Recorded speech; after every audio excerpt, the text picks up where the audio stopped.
Hey guys, thanks so much for joining us on this episode of JumpStart-U by AdJourney. Our focus, as you may already know, is on educating founders of early stage companies in accelerators, incubators, seed funds, etc. And it's on the subject of branding, marketing, and effective communication. Today's episode, we're excited to introduce, is entitled Too Stupid to Quit. Yeah. It's an interview with our featured guest, Hefner. Forth offers precise and powerful nuggets of wisdom for any small business owner or startup looking to take action that makes real and meaningful impact right now. Be sure to check out his book recommendations mentioned throughout the interview. We've already added them to our reading list, and we're excited to check them out. So, without further ado, let's jump right in.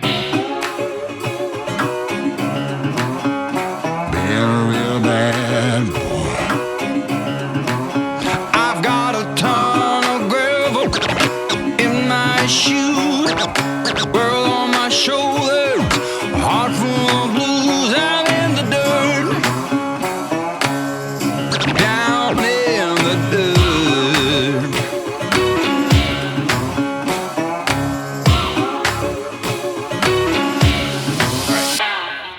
Welcome everybody, this is Brian and Trish. We're here today with Forth Hefner. He's the founder of TheFaculty Resource. I'm excited to bring him in because what we're going to do is just kind of engage around his area of expertise. And so Forth, welcome to the podcast and also our YouTube channel. I'd love to just kind of turn it over to you for a second and give you a chance to kind of tell us a little bit about your background leading up to TheFaculty Resource. Yeah, thanks for having me. Good morning, guys.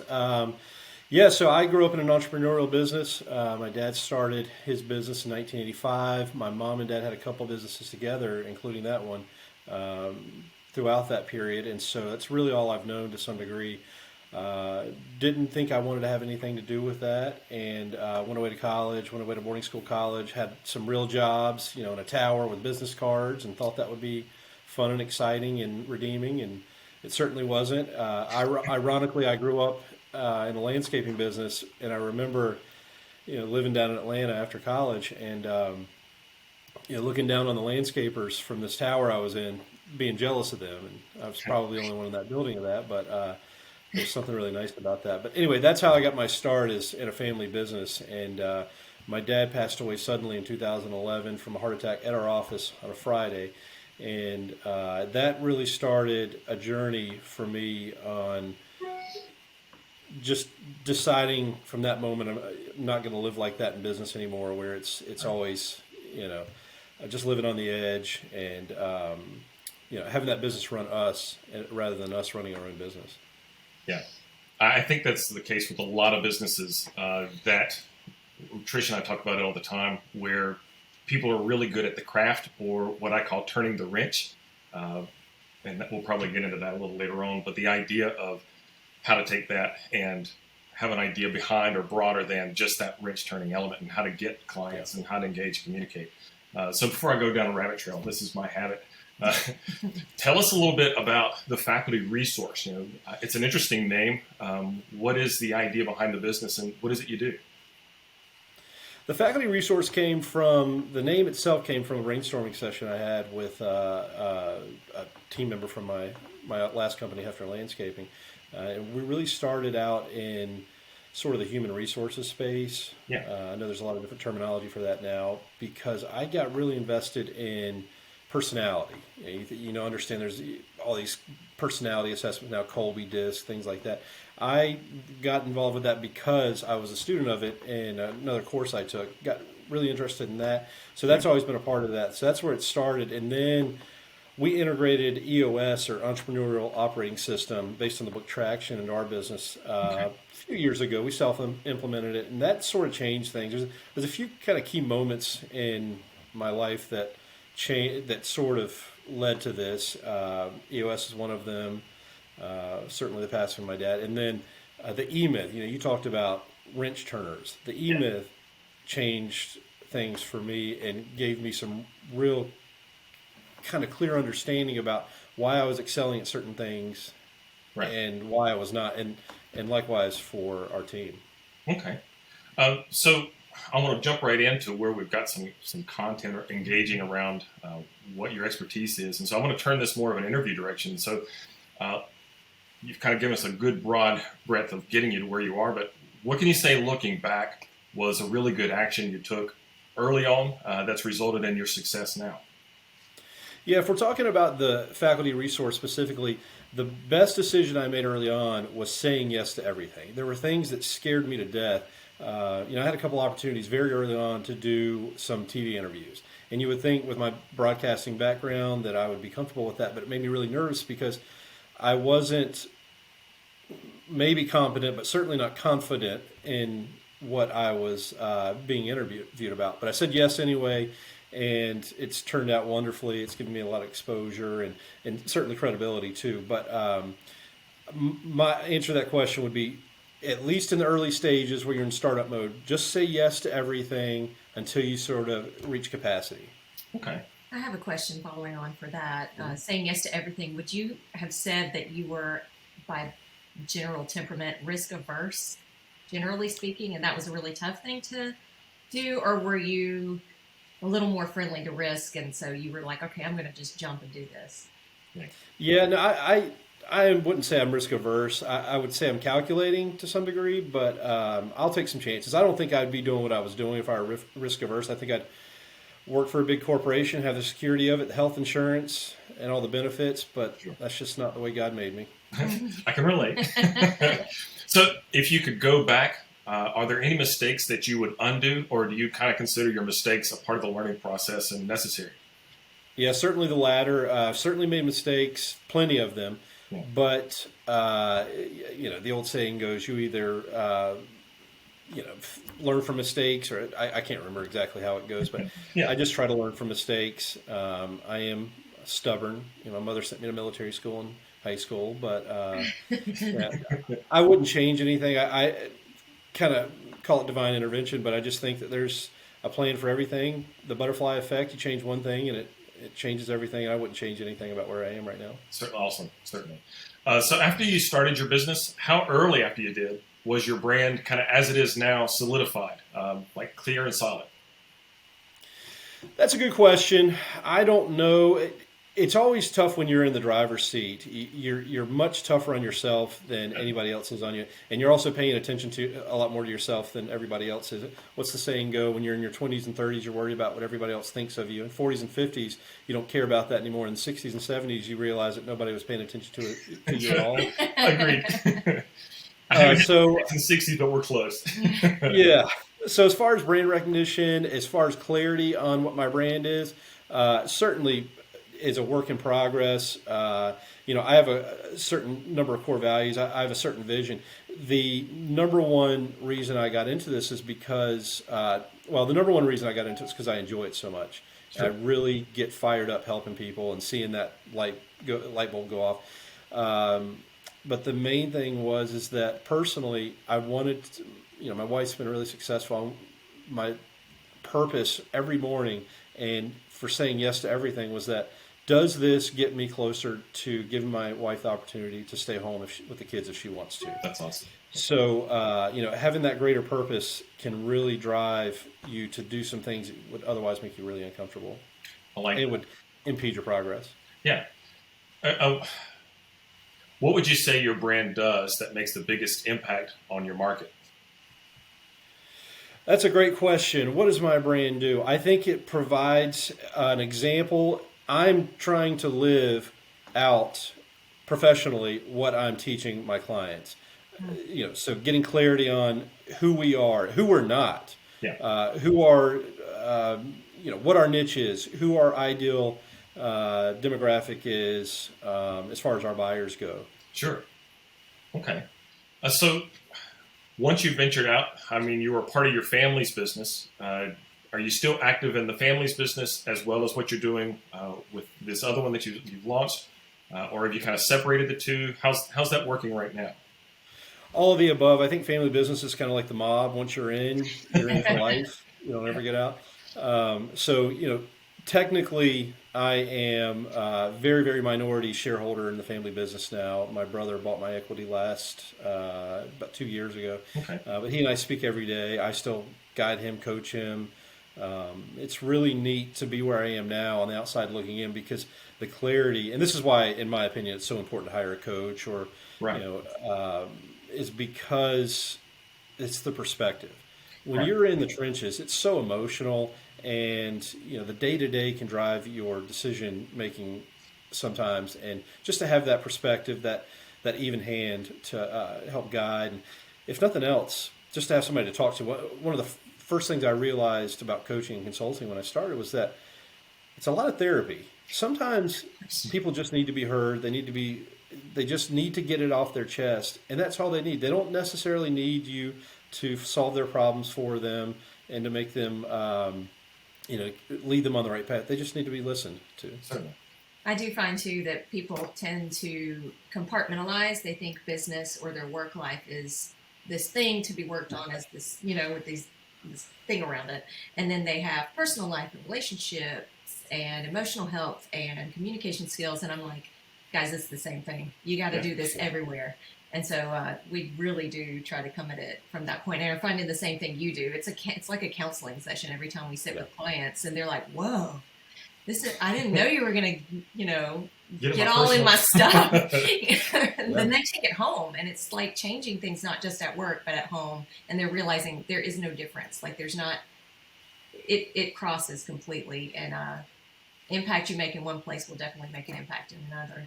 Yeah, we find, particularly guys, I think we tend to compartmentalize by nature. And so it's easy for us to think that the things we do at work versus the things we do at home, and then how all those things line up, that somehow they really maintain their separate little boxes, but everything kind of spills together. It's very interesting. So for you and your current business, how long was it from the start of the business until you saw true profit? Well, this is probably my 4th year in business. It's pretty easy, and I don't want to oversimplify this, but it's pretty easy to make a profit pretty quickly in business. It's when you start to scale that you've got to recapitalize, roll profits back into the business. Right. That can be tough, and that can delay some greater profitability, and that's what we do. We want to grow our businesses, and so we're willing to make sacrifices in the short term. Right. In the landscaping business, purgatory in the landscaping business is being between about $500,000 and $1.5 million in revenue. If you're below $500,000, you can manage that on the day-to-day. You don't need sophisticated processes, software, things like that. You don't need employee manuals. You don't need a playbook, things like that. You can just keep your thumb on everything, and you can make, you can keep profitability above 20%. As you start to scale, though, and you've got teams, you've got layers of management, you add that middle layer there, profitability will wane, if not just disappear completely, until you get over a certain threshold. So to answer your question about me, it was pretty quick. It's just me. I enjoy it just being me for now. Maybe I'll scale into what we call a firm model at some point. I'm not interested in that right now. I just wake up, I eat, breathe, and sleep this every day. I love reading. I love learning more. I love interacting with my clients. If I don't speak to them for a few days, I'm kind of like, I got to pick up the phone and call them. I miss them. Right. So I just enjoy this place right now. So to answer your question, I was profitable pretty quickly. That's awesome. That makes a lot of sense too. And that is where the squeeze is felt, is in trying to scale, because having to say yes more, if you're feeling a little confident and things are stabilized, to take that next step is really tough, because you start doing the math and you're like, you can get stuck in the right now of the math of, this is going to cost so much, my profit's going to go down, not reminding yourself that that's temporary and a step toward a whole lot more. Mm-hmm. Yeah. Yeah, and I think it's important. That's a good point. It's important as a leader and as a visionary, you need to decide, do I want a lifestyle business, something that I can keep control of every moment of, or do I really want to scale something? Because the latter takes a lot of sacrifice. Not that the former doesn't, but the pain's going to be longer. Ultimately, the reward can be greater, but I would encourage people to make that decision early on. Yeah, I like that. Great idea. So I recently received some advice from a fellow that I did work for about 20 years ago, and his advice was fail fast. For you, what piece of advice, received or experienced, would you share to be an asset to anyone else starting a business? So I've always joked about this, and maybe one day I'll have to put my money where my mouth is. But I've always said if I ever wrote a book, it would be called "Too Stupid to Quit." And I just feel like, when I was growing up, my parents, if you committed to something, that was it. If you wanted to play, baseball, football, whatever, you were doing it through that season, whether it was Boy Scouts, whatever. And I think that is one of the greatest gifts they've ever given my brother and sister and I, is that when you go into business, you will not survive unless you're too stupid to quit, in my opinion. Even when the analytics tell you shut it down, go get a real job, that's what we used to call it. You have to say, no matter what happens, I'm going to make this last. I was reading. We were in Memphis, my wife and I, over the weekend for a conference for her. And I don't know if you've ever been to Memphis. When you fly into Memphis, the airport is, at least 50% FedEx. That's their headquarters. They dominate that space at the airport there. Well, I was reading about Fred Smith. He's the founder there, and there's an old story. Maybe it's an urban legend. Nobody can confirm it, but it said that they were in so much trouble that he took the remaining $5,000 they had in the account. He went to Vegas, turned it into $27,000, which was able to fuel the fleet for another week. And they say that's what saved the company. And maybe that's true or not. But it's stories like that happen over and over and over again in real companies that make the difference. Because the smart money would have been to say, you know what, let me take my $5,000, pull it off the table, go get a real job. But being too stupid to quit. Yeah. I can relate to too many topics in there. And I love the title for the book. You definitely have to write that one. Let us know when it's out. We're first in line. One of the things that I try and engage with clients, especially on the branding side of things, is having a clear understanding of your purpose and core values.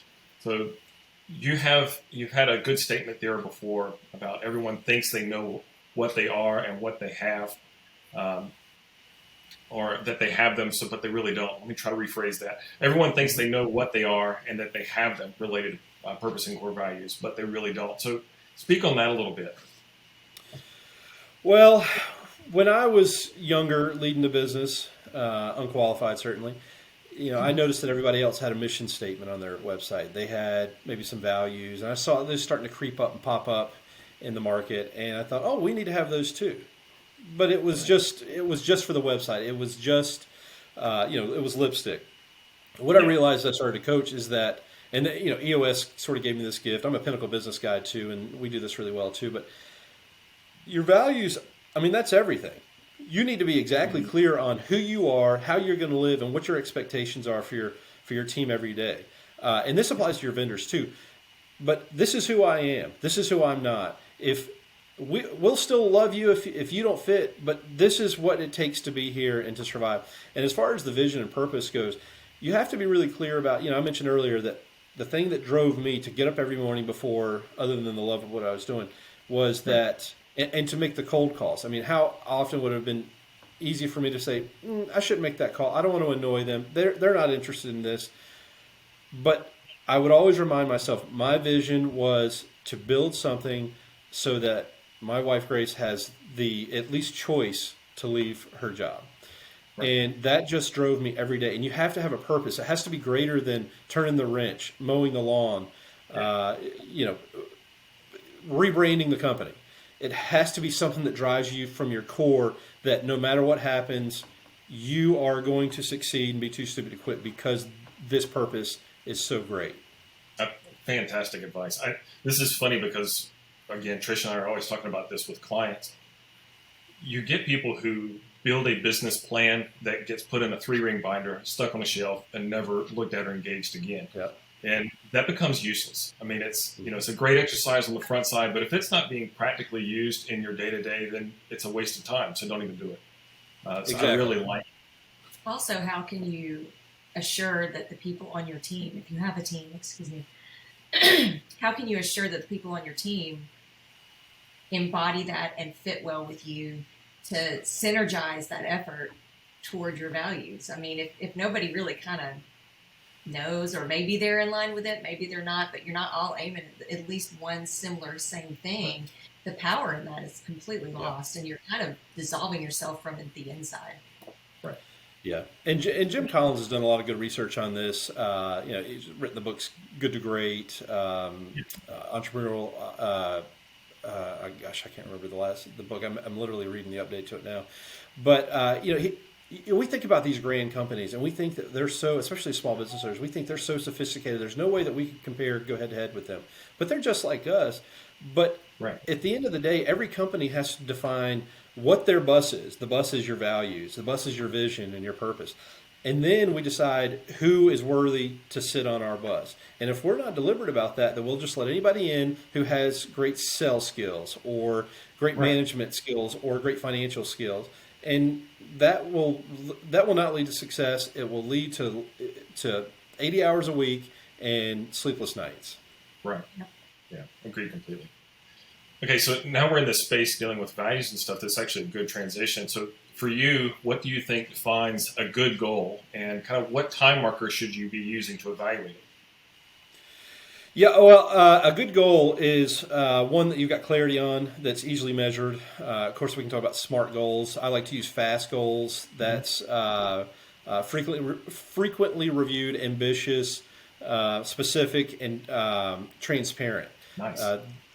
Those are really important to me. Those are, we talk a lot about SMART goals. MIT did a study a few years, and they determined that FAST goals were more important, especially emphasis on the A and the T, the A being the ambitious, because I can make SMART goals all day. Right. Well, the easy way to meet my SMART goals all the time is by making them very achievable.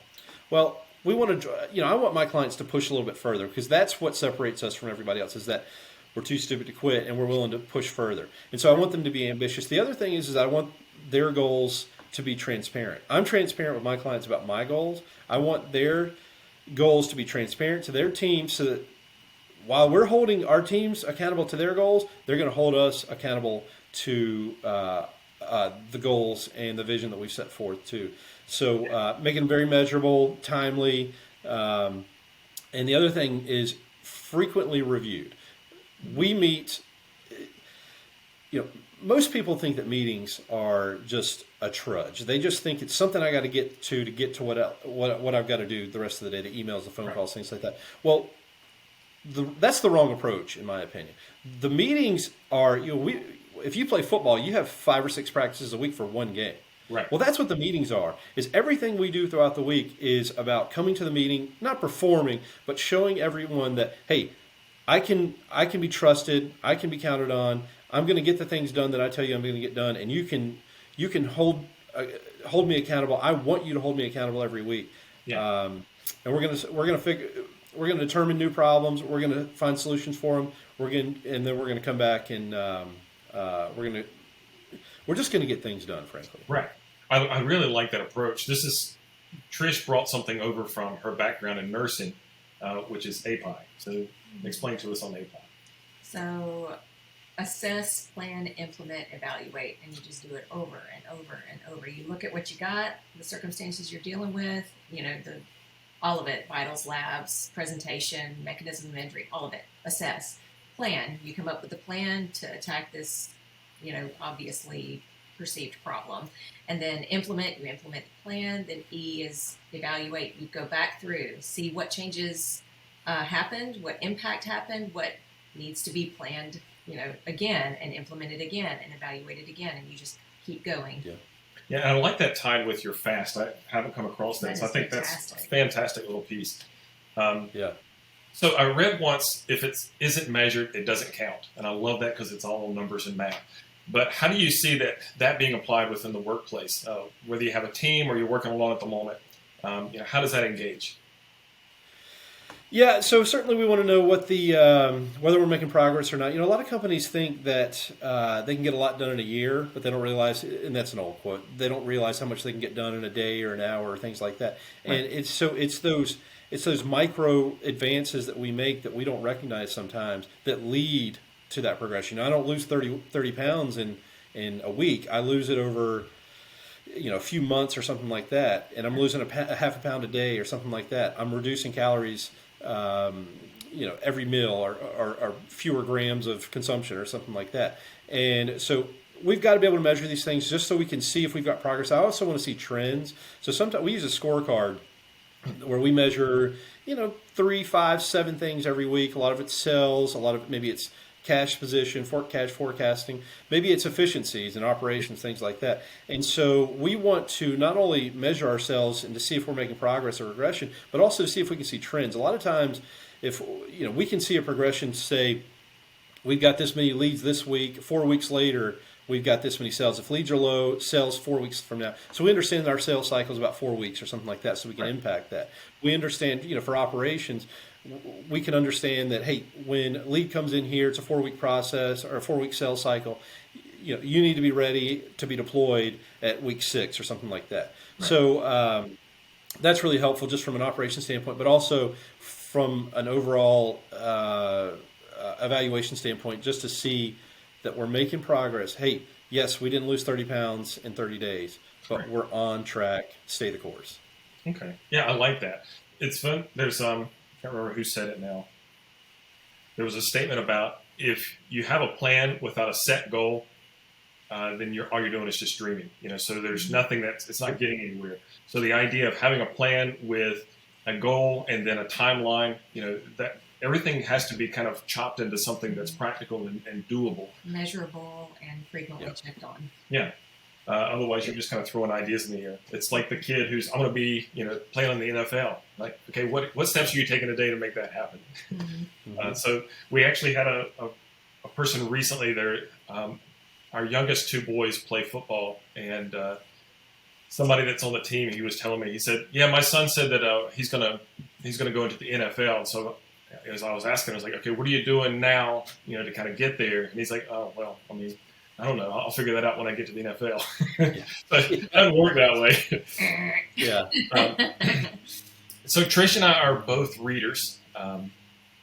And one thing in that process, of course, is just kind of staying on top of the books and gives a lot of great conversations.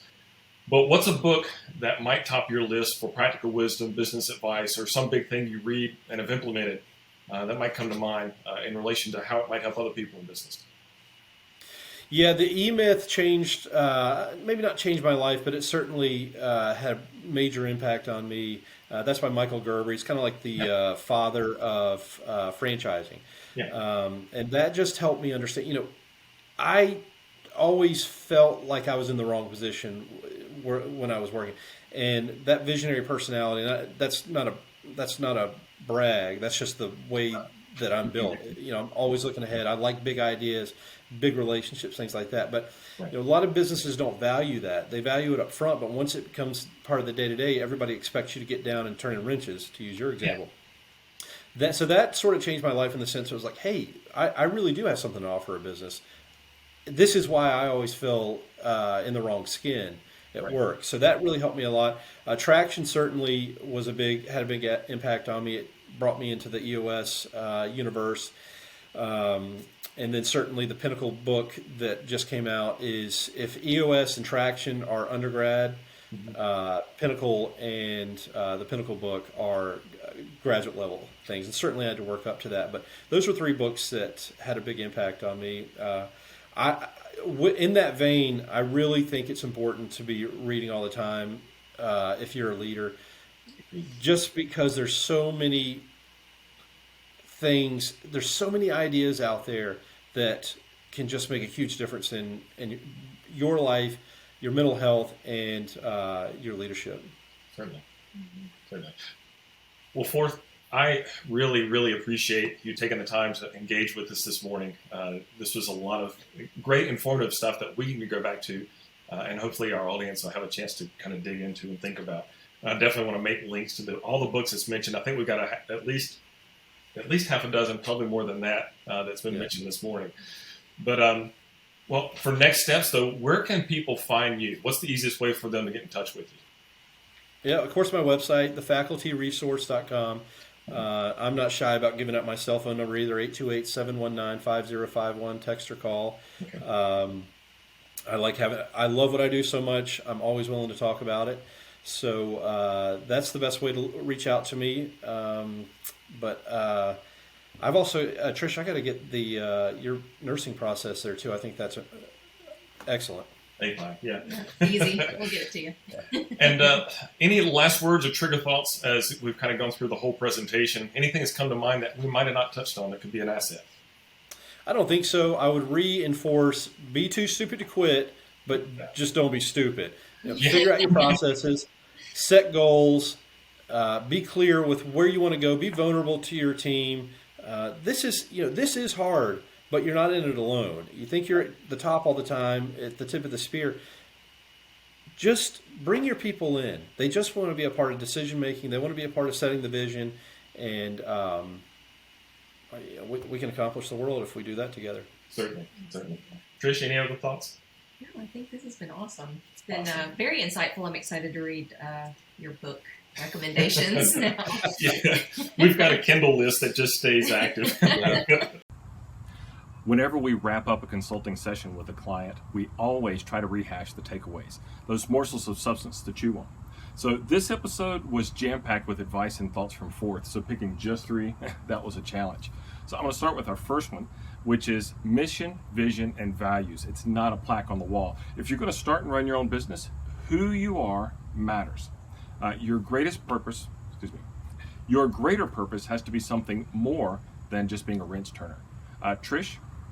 All right, I think the second takeaway, if we had to just pick 3, a goal without a plan is just a dream. So I think it's time to get a plan and take action. Sounds great. My third, I think my favorite in the whole collection was Forth's, what he called FAST goals. Trish, break those down for us. Okay, so FAST is an acronym. F is going to stand for frequently reviewed. Yep. A is for ambitious. Yep. S, specific, and T is going to be for transparent. That's just fantastic. I love acronyms that you can do something with. And so FAST goals, as a third takeaway, is fantastic. Again, this is Brian. And Trish. Co-host of JumpStart-U by AdJourney. Until next time, y'all be blessed.